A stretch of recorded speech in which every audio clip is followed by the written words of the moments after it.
muito boa tarde, sejam bem-vindos a mais um episódio do Mod Hub Obras Sem Filtros. E hoje estamos trazendo um tema muito engraçado, que é construir em Portugal. É mesmo um pesadelo? E para esse debate de hoje, trouxe duas referências na construção civil que já têm muita experiência em obras, nomeadamente em Lisboa, que é um lugar um pouquinho peculiar para se fazer obras. Então, sejam muito bem-vindos nossos convidados, engenheiro Rafael Sobreiro e engenheiro Vitor Bondim. Juntos, o tempo de experiência que eles têm é mais de 40 anos na construção civil. E eu vou começar já lançando uma pergunta para o engenheiro Vitor Bondim, que já está aqui há mais de uma década a trabalhar na Grande Lisboa com remodelações, com obras de raiz.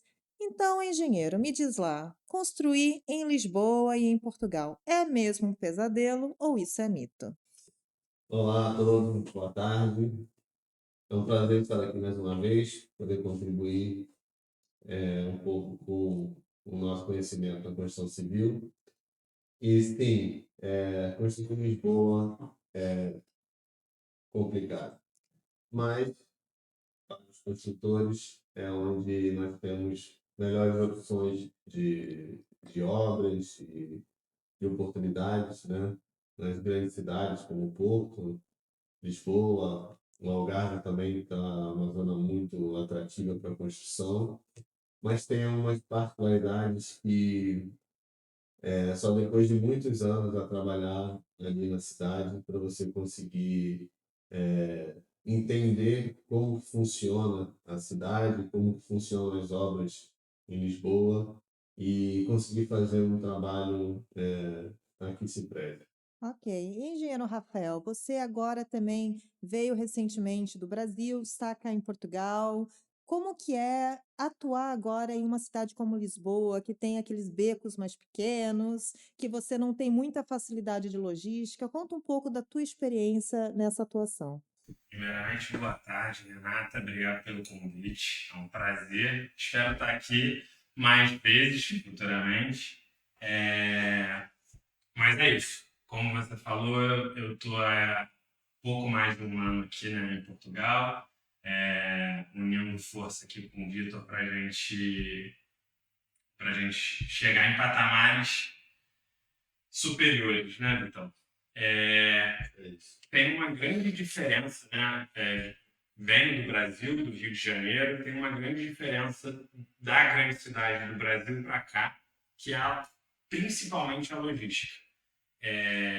Eu acho que as obras aqui em Portugal, principalmente em Lisboa, não só em Lisboa, né, Vitor? Né? Não sei se o público sabe, né? A gente tem duas frentes de atuação, né? A Mod Hub e a parte de engenharia que a gente chama, que são as obras de remodelações e reabilitações que fica mais situada em Lisboa. Em ambas as frentes, a gente precisa de logística muito bem planeada. Em Lisboa, com os becos, com as ruas, com o trânsito, com o elétrico, uma situação que, por exemplo, a gente precisa montar um fachadeiro, que a gente está fazendo a reabilitação de um prédio ali na Estrela, a gente precisa montar um fachadeiro, só que não, o fachadeiro tem que estar montado em cima do elétrico, para não prejudicar a instalação do elétrico. Ou seja, e para baixo, como a gente vai fazer os serviços? Porque, né, ainda tem uma altura ali superior a 3 metros. Então, tem muitas peculiaridades em Lisboa, e isso é muito diferente lá do Brasil. E, enfim, cada sítio tem sua peculiaridade diferente, aqui em Lisboa não é diferente. Ok, você está aqui, tocou no tema de obra, prédio, estrela, e é muito comum no mundo do investimento, né? Muitos investidores fazem exatamente isso, que eu imagino que esse cliente seja também um investidor, não é? O investidor enfim, comprou um prédio detonado e a gente está fazendo a reabilitação dele sem mexer na fachada, trocando a estrutura existente que está podre por uma 100% nova. Então, enfim, é muito desafio. A gente não tem local de carga nem de descarga, então, enfim, é muito desafiador. Tem 1 metro de passeio. Tem menos de um metro, Menos de 1 metro. menos de 1 metro de passeio. E Então, logo ao assim, lado já é um carril. Então, então, assim, é uma dificuldade grande, assim como uma obra pública que a gente fez na Avenida Liberdade também, o fato de ser na principal rua de Lisboa, contar ali com carga de com carne de carga, mas com os turistas passando e a gente não podendo avançar para cima do passeio. Então, por toda Lisboa, até agora, o que eu vi, o mais simples é difícil. Pois é uma coisa que os engenheiros do Brasil não estão tão habituados, não é? É uma forma diferente de ser um engenheiro cá em Portugal. Aqui eu acho que principalmente tem uma estrutura muito mais antiga do que a estrutura, né? E a estrutura, quando eu falo em estrutura, a estrutura do imóvel, né? As ruas também é mais estreitas. Muito mais estreito. A idade dos prédios, a carência, né, da necessidade de fazer as reabilitações e o tipo de material, você hoje agregar os materiais que nós temos hoje modernos e adequar a construção antiga. Então, existem também diversas soluções. Tudo isso para reabilitação, né, urbana, são conhecimentos muito ricos, né, que a gente ao longo do tempo começa a aprender e a executar, e é bastante interessante, e cada obra é uma obra diferente.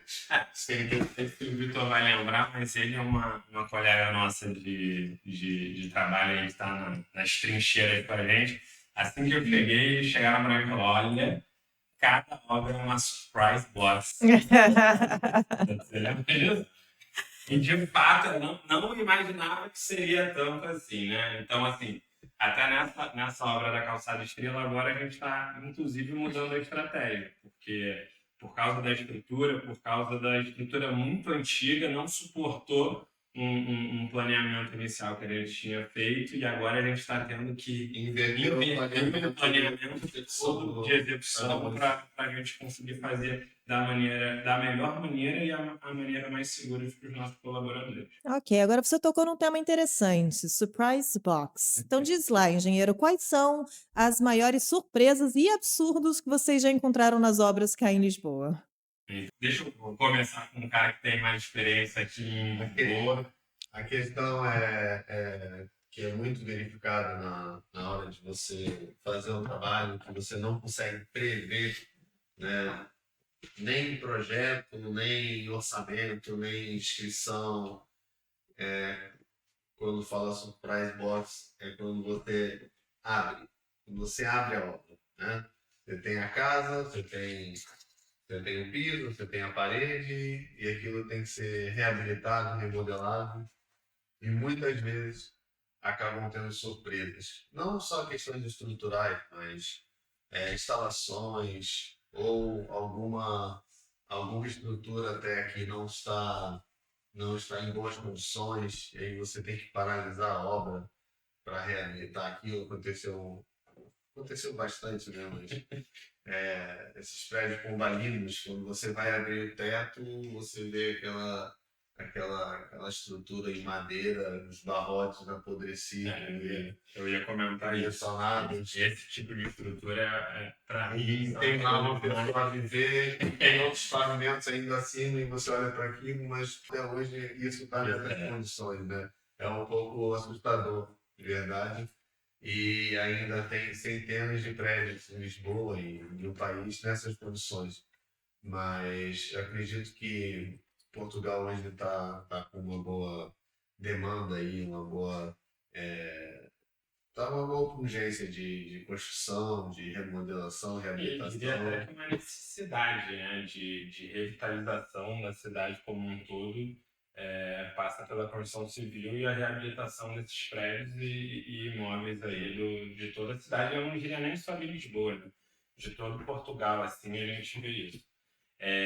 Mas assim, a gente está falando muito de Lisboa, mas, cara, o que esse cara começou a fazer, que a gente chama, né, da casa voadora, isso é um outro desafio que é bem louco, assim. É bem difícil fazer acontecer também nas vielas, assim.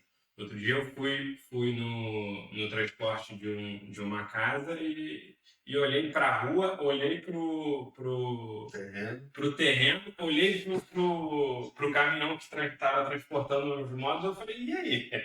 Então, assim, também existe um planeamento, e assim, junto com todas as autoridades, GNR, polícia, até a própria população. Teve um momento que o Vitor até viu assim, cara, até o pessoal da GNR gravando, os vizinhos todos, parecia que estava num cinema.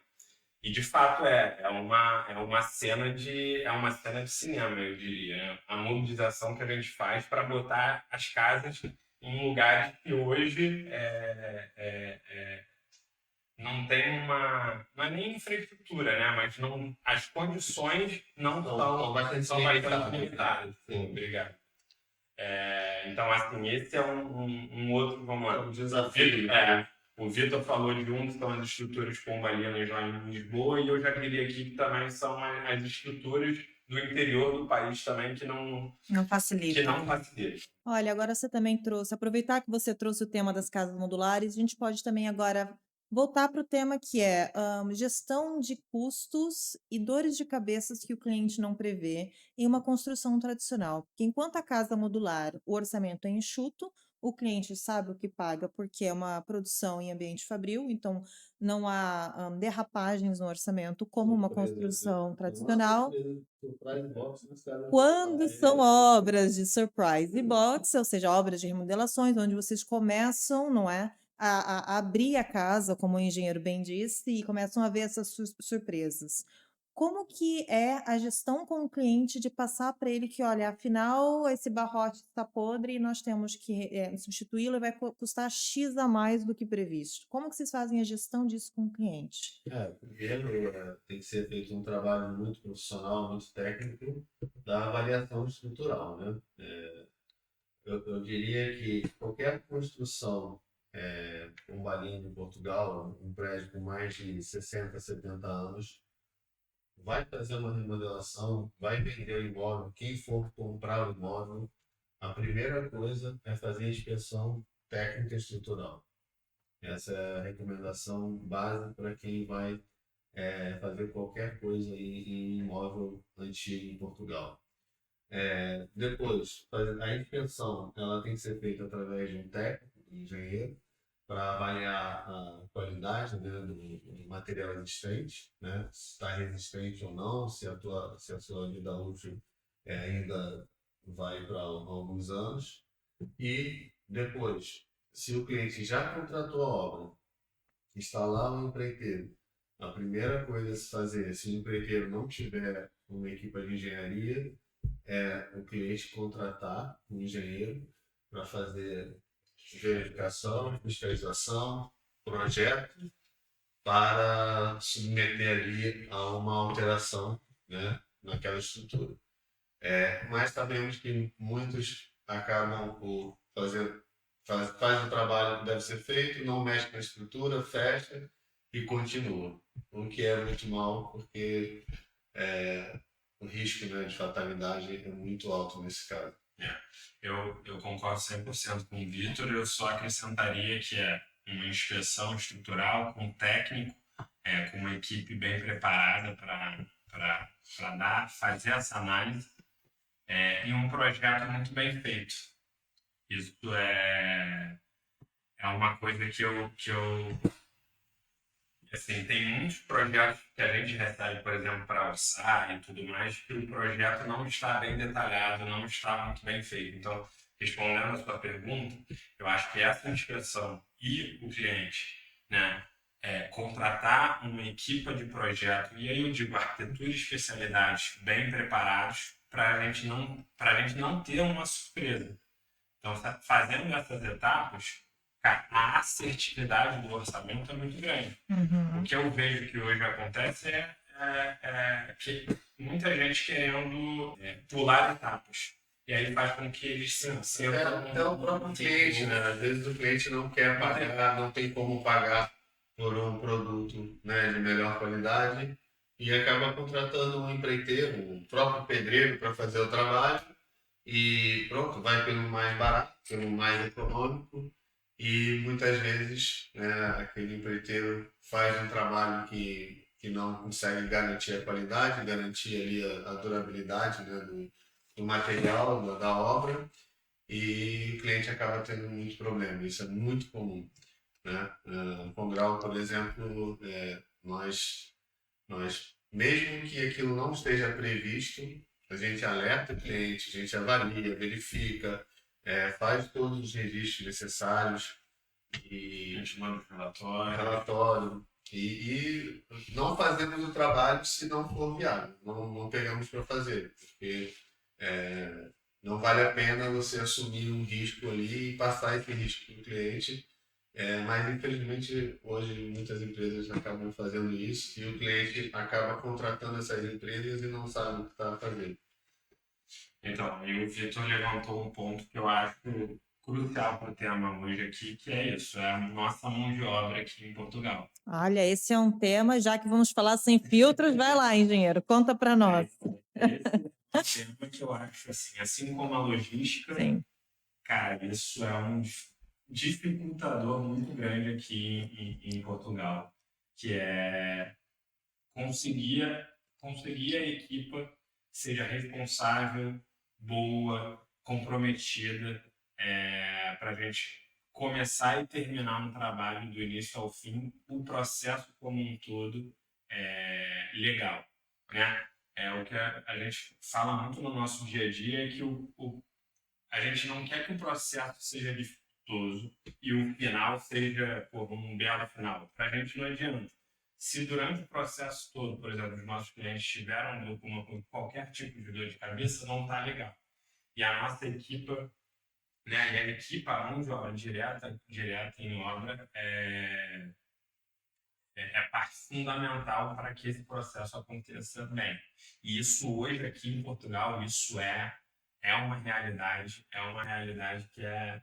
Os países vizinhos oferecem aí, né, chamam profissionais, não só na construção civil, né, nós sabemos que os portugueses são muito imigrantes, né, também.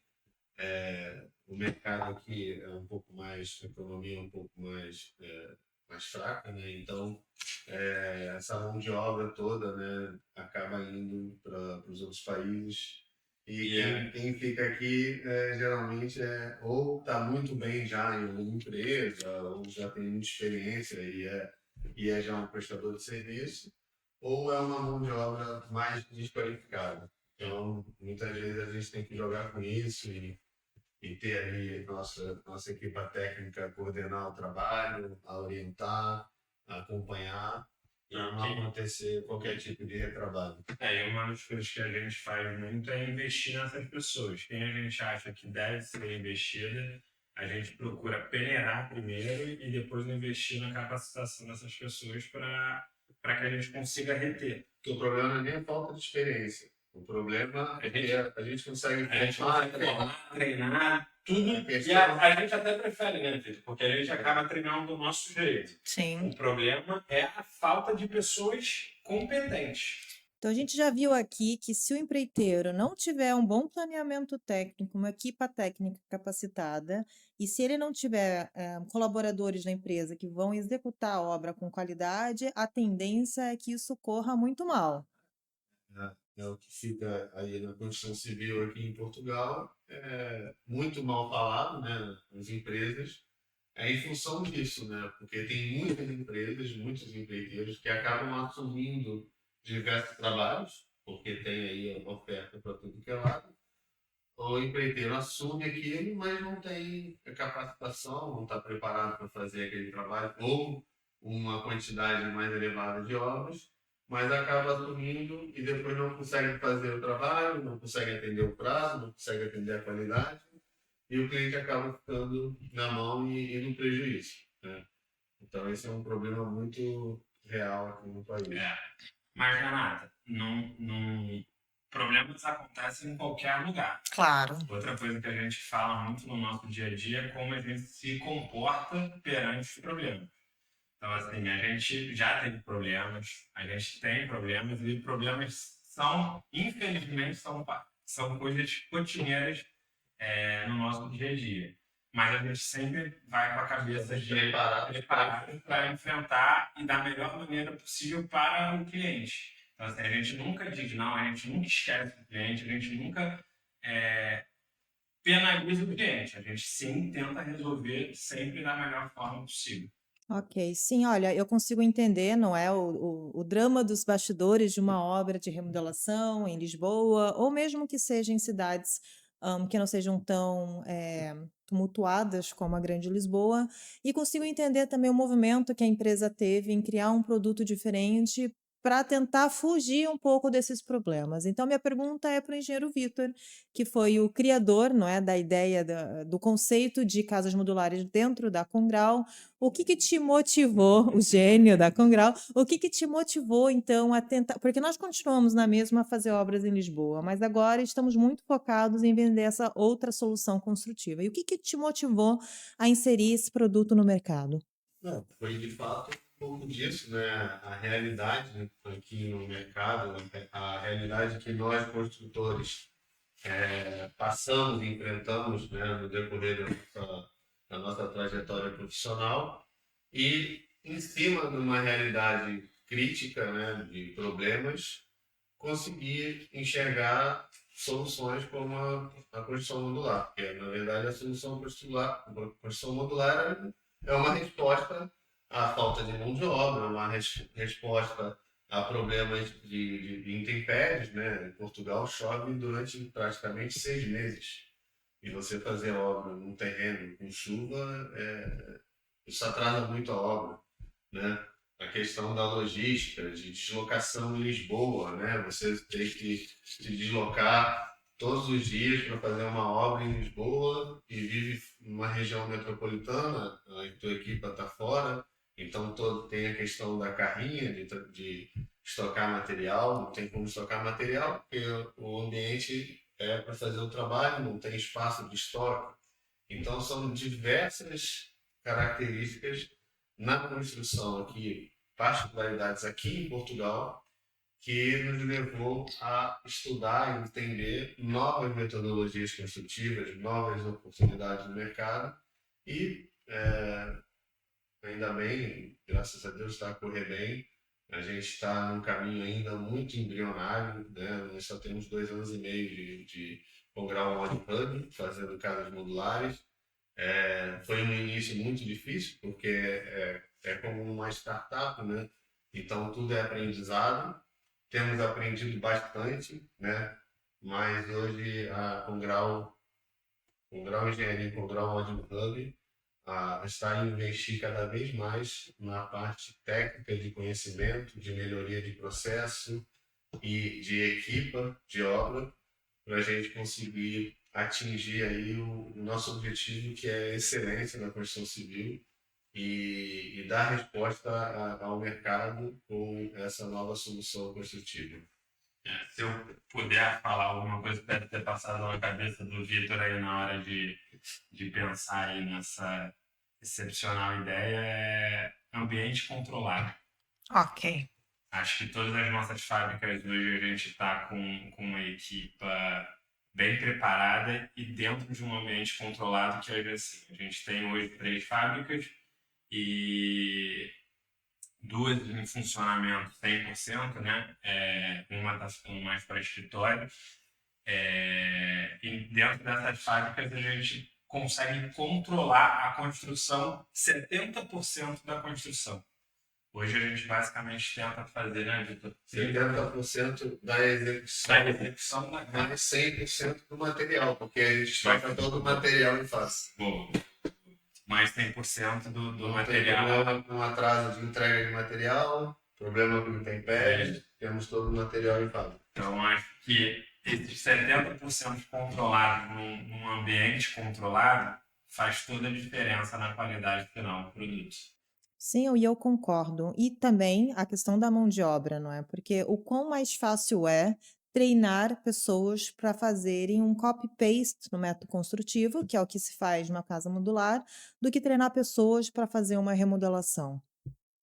Como você mesma disse, né? Na construção modular não tem surprise box, né? Então, é uma mão de obra que você consegue formar rapidamente para fazer montagens, né? Nossa construção são placas, né? A estrutura é um serralheiro que faz um curso, aprende a soldar e faz a estrutura, né? Enquanto você está no terreno fazendo uma construção de raiz, por exemplo, com betão armado, você precisa de um confragista que tem que ter experiência com carpintaria, com madeira, né? O betão armado.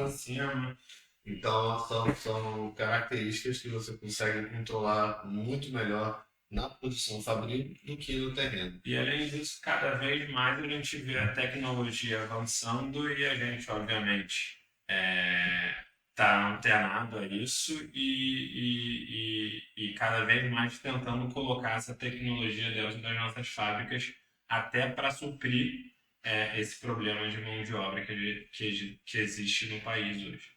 Sim, eu concordo. E pronto, voltando agora um pouco para as nossas obras tradicionais, os engenheiros Eu sou ainda. Como não amar, não é? Os engenheiros ainda intencionam em fazer obras em alvenaria, em betão armado, ou vai deixar isso para os nossos colegas de trabalho? A gente tem, como a gente falou, como eu falei, né, no início, a gente tem as duas frentes, ambas as frentes estão preparadas. Acho que a grande diferença é que a gente não dá um passo maior do que as pernas. Uhum. Então, a gente tem uma equipa, principalmente situada em Lisboa, que é preparada para fazer esse tipo de obra, e temos a equipa que fica mais ao centro do país aqui, que nas nossas fábricas. A ideia é, de fato, sim, a gente avançar com essas duas frentes de trabalho. Então, podem mandar orçamento para a gente, que a gente faz cofragem, faz alvenaria. Mas tem duas coisas que a gente acha crucial. A gente não dá um passo maior do que a perna, ou seja, a gente não pega mais obras do que a gente tem capacidade de executar, e a gente nunca vai mentir para o cliente. Então, se a gente achar uma metodologia ou então não está de acordo com um projeto ou ordem de serviço imposta por fiscal ou qualquer coisa do tipo, a gente não vai seguir. E a gente vai ser verdadeiro com os nossos clientes. E isso é um tema muito importante, porque cá em Portugal tem muitos empreiteiros de construção tradicional e de remodelação. Então eu lanço aqui uma pergunta para vocês: o quão importante é a escolha do empreiteiro para garantir o sucesso ou o fracasso de uma obra? Olha, a primeira coisa que o cliente deve fazer na escolha do construtor é fazer pesquisa, né? Uma empresa que já tem um certo gabarito, um tempo, uma idade, e quem compõe ali a empresa, quem está por trás, como que é a sua equipa, né? Vá visitar obras, conhecer a equipa, ouvir comentários de outros clientes, indicações. Esse é o caminho mais curto para o cliente poder pôr na mesa 3, 4 empresas para a decisão final, né? A gente sabe que na maior parte das vezes o cliente vai primeiro no preço. Esse é o maior erro, né? Às vezes por causa de uma diferença de 5, 10% no orçamento de uma empresa para outra, o cliente acaba optando. Mas ele não sabe que ao fim da obra, depois de 5, 6, 7, 10 meses, um ano, esse 5, 10% de economia dobrou e virou prejuízo. E infelizmente acontece muito na construção e só no final que é visto. Então eu diria que olhar, conhecer a empresa, estudar primeiro quem que estaria a fazer aquele trabalho, aquele orçamento, antes de ver preço. É o primeiro passo que o cliente deve dar. Eu concordo 100%. Sim. E caso os clientes, né, que a gente esteja querendo fazer uma obra, tiver pessoas do ramo para auxiliar, por exemplo, numa compatibilização de propostas, reuniões técnicas, isso tudo ajuda a não entrar no mau caminho. Assim, muitas vezes já chegaram clientes para a gente e falaram: mas o fulano de tal está com. Eu tenho um orçamento de tanto. Eu sou categórico, assim. Cara, não discuto o preço, né? Esse é o nosso preço para a nossa estrutura. Às vezes você vai realmente conseguir um preço mais barato de um empreiteiro que pode ser bom, com uma estrutura menor. Uhum. O que eu falo é, não veja só pelo preço. Vai atrás de quem é o responsável técnico, de quem está por trás da empresa, porque no final das contas é você que vai ser lesado no futuro. Ok. Então, acho que tudo que o Vitor falou é o que as pessoas deveriam fazer para não ter um problema muito maior no futuro. Ok, então, ainda nesse tema, o quão provável é um cliente ficar frustrado após a contratação de um serviço de remodelação? De 0 a 10. Existe muita oportunidade para o cliente se frustrar. Existe Principalmente na remodelação e na reabilitação, por causa dessa frase box. Vamos voltar no tema. Hoje é para a gente falar sem filtro sobre a Surprise Box. Ah lá, vamos abrir a caixa de Pandora. Mas eu falei assim, a gente está muito voltado também para os empreiteiros. Eu tenho uma, já que é sem filtro, eu vou falar sem Sem filtro. filtro. Tem muitas obras, esse é um assunto delicado, tá? Ok, Tem cuidado. muitas obras também que os clientes ajudam, corroboram para que a obra vá para um caminho que não é legal. Então, o que eu estou querendo dizer com isso? Primeiro, querer que o empreiteiro comece uma obra sem projeto. Cara, Corre bem. não corre no cara. Eu vou te falar, na minha experiência, 95% das vezes que a gente fez isso, não correu bem. Não foi A questão da economia que eu falei, né? É Às isso. vezes, com 5, 10%, aquele valor é para um trabalho técnico prévio, né? Sim. Para um estudo E da obra. Eu não tamanho da obra toda Porque o empreiteiro, o cliente fala o que quer, o empreiteiro anota, dá o preço. Ah, não, mas foi isso que você me pediu. Mas sem avaliar tecnicamente a viabilidade daquele trabalho. Né? Não, o cliente pediu, eu fiz dessa forma. Mas muitas vezes, né, aquele trabalho tem diversas surpresas que o cliente não sabe. O cliente é leigo, ele não é obrigado a saber. Né? Mas nós que somos técnicos temos a responsabilidade e a obrigação de avisar para o cliente, olha, dessa forma não vai correr bem por causa disso, essa interferência. Então, o ideal é fazer, vai custar mais caro, mas é a solução. Ou, às vezes, a gente também traz uma solução que vai gerar uma economia para o cliente. Então, nós temos essa visão também, essa cabeça de poder entender de uma forma técnica qual é aquela obra, o que o cliente pretende e o que vai trazer economia ou o que vai gerar prejuízo. Então, daí essa parte da economia, né? Esse estudo prévio que o Rafael está a falar, ele é primordial para qualquer tipo de obra, qualquer tipo de remodelação. Um desenho técnico bem detalhado, bem estruturado, com as especialidades, né, os pontos. Essa definição é primordial para o cliente contratar um empreiteiro para fazer a obra. Ele tem que ter essa base. É isso. Então, acho que às vezes fica querendo economizar ou então acelerar alguma coisa que não precisa acelerar e, no final das contas, só colabora para um possível problema. Vocês acabaram por responder a minha pergunta a seguir, que era justamente isso. Quem que é a pessoa, né, no mundo da contratação entre cliente, empreiteiro e o sistema, né? Não podemos deixar o sistema de fora, porque existem situações em Lisboa onde a obra às vezes tem que ser interditada, justamente por questões estruturais que precisam de intervenção, aí temos que chamar algum técnico da Câmara para avaliar e submetermos comunicações de obra e por aí afora. Então, entre esses três personagens numa contratação de obra, aquele que potencialmente pode vir a trazer maiores problemas seria o cliente, é isso?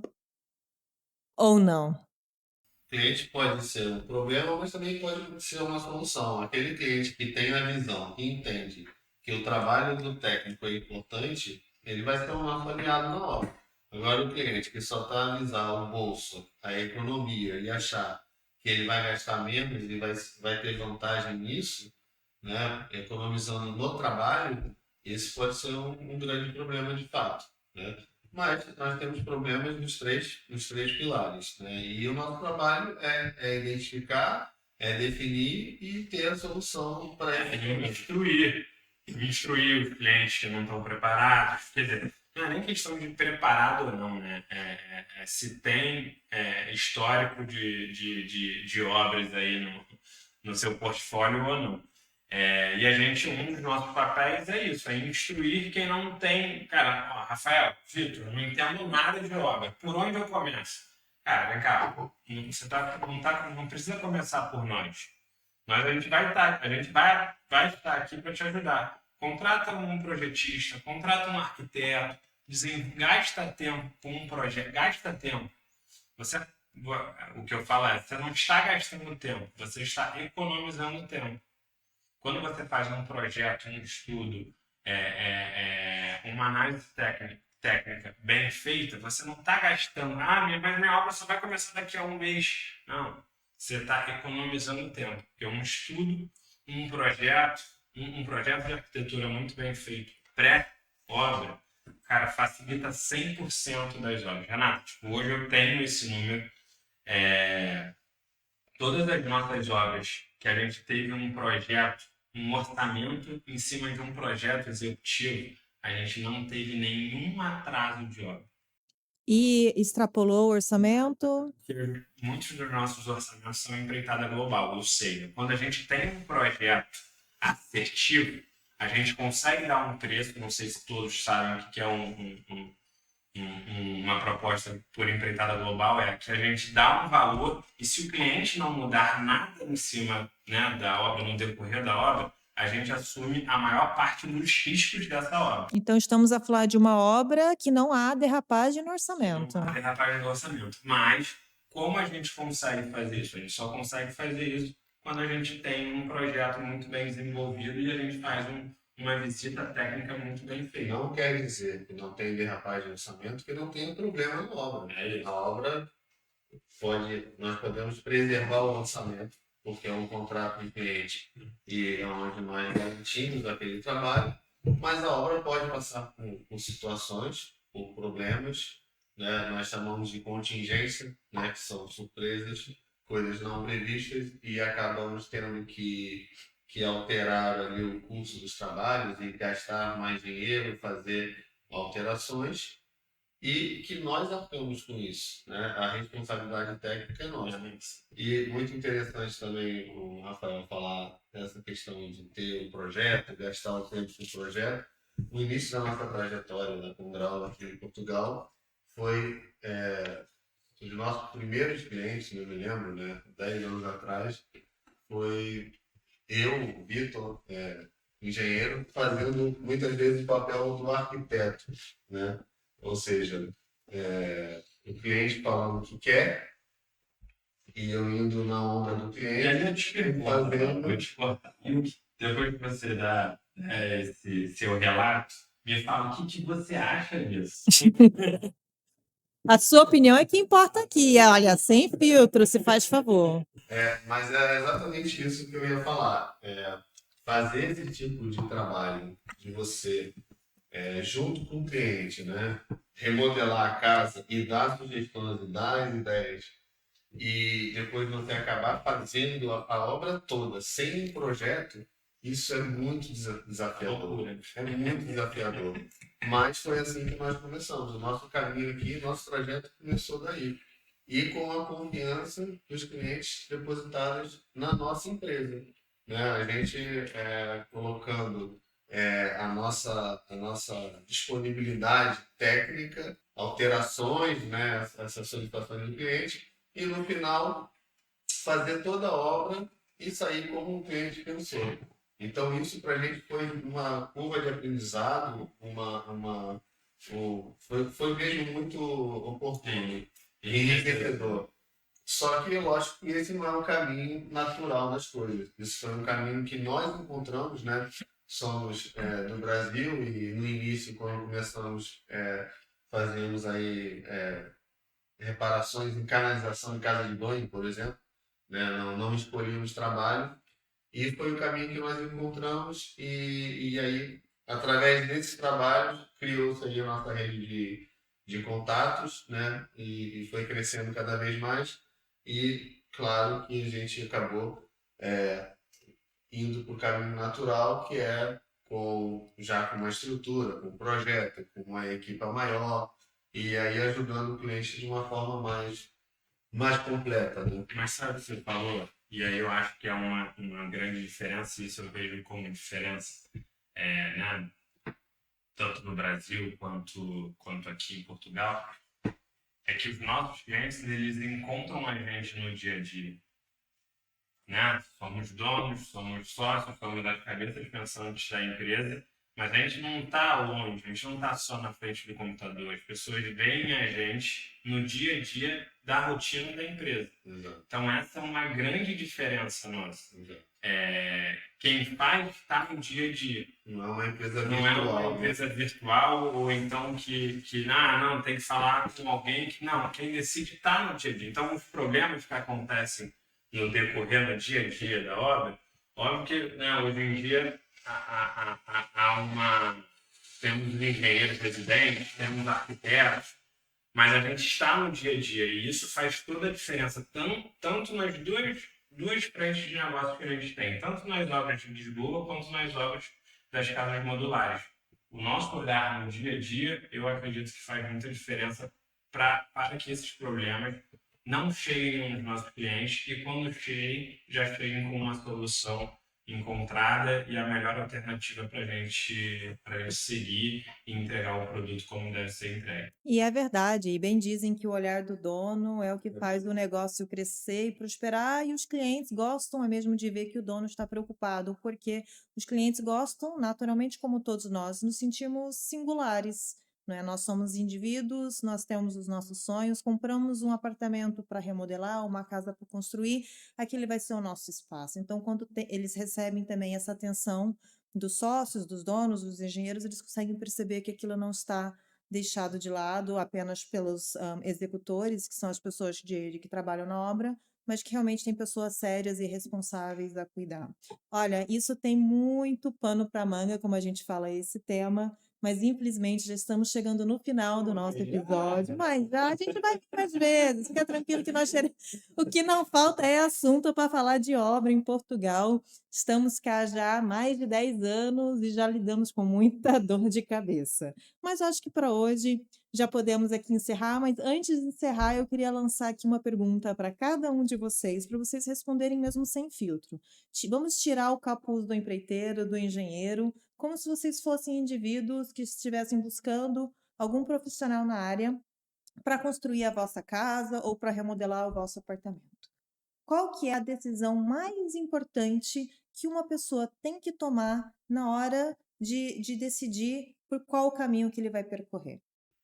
Eu diria 100% de certeza o que a gente falou aqui, estudando e contratando pessoas competentes. Ou seja, eu iria inicialmente num projetista, num arquiteto, num engenheiro que eu confie, que me apresente a confiança de que vai me dar a diretriz de como eu tenho que seguir com o processo. Isso, para mim, é fundamental. Fundamental para que o processo não me gere problema no futuro. Eu iria nesse caminho. Você, Vitor? Sou eu? É para falar sem filtro? Por favor, então estamos aqui para isso. Então, a minha sugestão é, se for construir, repense na metodologia construtiva.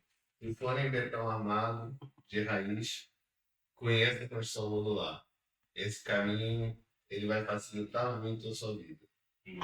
E, inclusive, não é mercando, mas engraçando. Aqui a gente tem uma metodologia construtiva alternativa ao betão armado, que a gente julga muito melhor. E, além disso, aqui a gente faz o projeto e faz o acompanhamento em todo o processo, né? Do zero, de projeto até a chave. Chave na mão. Se uma coisa ficou clara nessa nossa conversa, nesse nosso debate de hoje, é que construir em Portugal não é impossível, mas também não é tão fácil quanto parece. Se vocês aí têm interesse em conhecer um pouco mais sobre a construção civil e investimento em Portugal, fiquem antenados todas as semanas, às quartas-feiras, teremos um novo episódio trazendo mais debate, mais profissionais da área e traremos essa informação para si. Muito obrigada e um resto de uma boa noite.